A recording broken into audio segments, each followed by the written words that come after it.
जय श्री कृष्ण। मैं संध्या शर्मा श्री भक्तमाल की कथाओं में आप सभी हरि भक्तों का स्वागत करती हूँ। आज की हमारी कथा है श्री विश्वामित्र जी।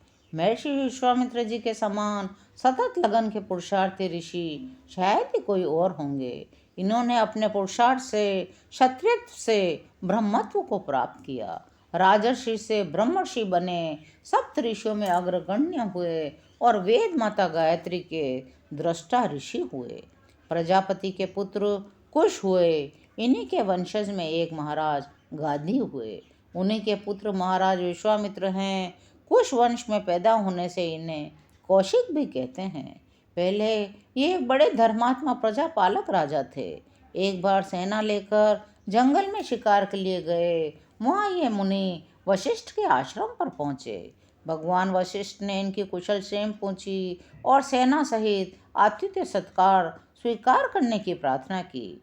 विश्वामित्र जी ने कहा, महर्षि वशिष्ठ, हमारे साथ हजारों लाखों सैनिक है।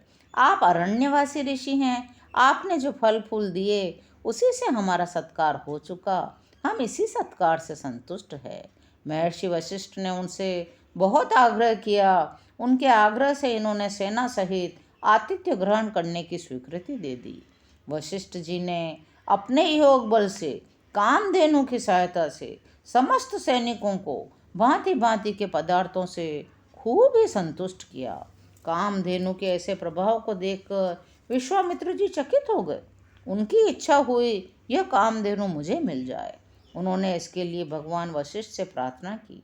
वशिष्ठ ने कहा, इसी के द्वारा मेरे यज्ञ याग अतिथि सेवा आदि सब कार्य होते हैं। मैं इसे तुम्हें नहीं दे सकता। इस पर विश्वामित्र जी जबरदस्ती कामधेनु को ले चले। वशिष्ठ जी सब चुपचाप शांतिपूर्वक देखते रहे। कामधेनु ने आज्ञा चाही कि वह अपनी रक्षा स्वयं कर ले। तब उन्होंने स्वीकृति दे दी। कामधेनु ने अपने प्रभाव से लाखों सैनिक पैदा कर दिए। विश्वामित्र जी की सेना भाग गई। विश्वामित्र जी पराजित हो गए। इससे उन्हें बड़ी ग्लानि हुई। वे कहने लगे, क्षत्रिय बल शारीरिक बल को धिक्कार है, ब्रह्म बल ही सच्चा बल है। यह सोचकर उन्होंने राजपाट छोड़ दिया। घोर तपस्या करने लगे। तपस्या में भांति भांति के विघ्न होते हैं। सबसे पहले तो काम के द्वारा विघ्न डाला गया। मेनका अप्सरा ने उनकी तपस्या में विघ्न डाला। तब उन्हें होश हुआ। पश्चाताप करते हुए फिर जंगल में चले गए।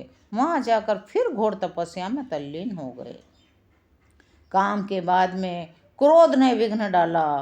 त्रिशंकु राजा को गुरु वशिष्ठ का श्राप था। आपने भगवान वशिष्ठ के वैर को याद करके उसे यज्ञ करने के लिए कह दिया। सभी ऋषियों को बुलाया। सभी ऋषि उनके तप के प्रभाव को सुनकर आ गए, किंतु भगवान वशिष्ठ जी के 100 पुत्र नहीं आए। इस पर क्रोध के वशीभूत होकर इन्होंने उन सबको मार डाला। इतने पर भी वशिष्ठ जी ने उनसे कुछ नहीं कहा। तब उन्हें फिर अपनी भूल मालूम हुई। यह तो मेरी तपस्या में बड़ा विघ्न हो गया। तपस्वी को क्रोध करना तो घोर पाप है। यह सब छोड़कर विश्वामित्र जी फिर तपस्या में रत हो गए। बहुत दिनों की घोर तपस्या के बाद उन्हें बोध हुआ कि काम और क्रोध तपस्या में बहुत बड़े विघ्न हैं।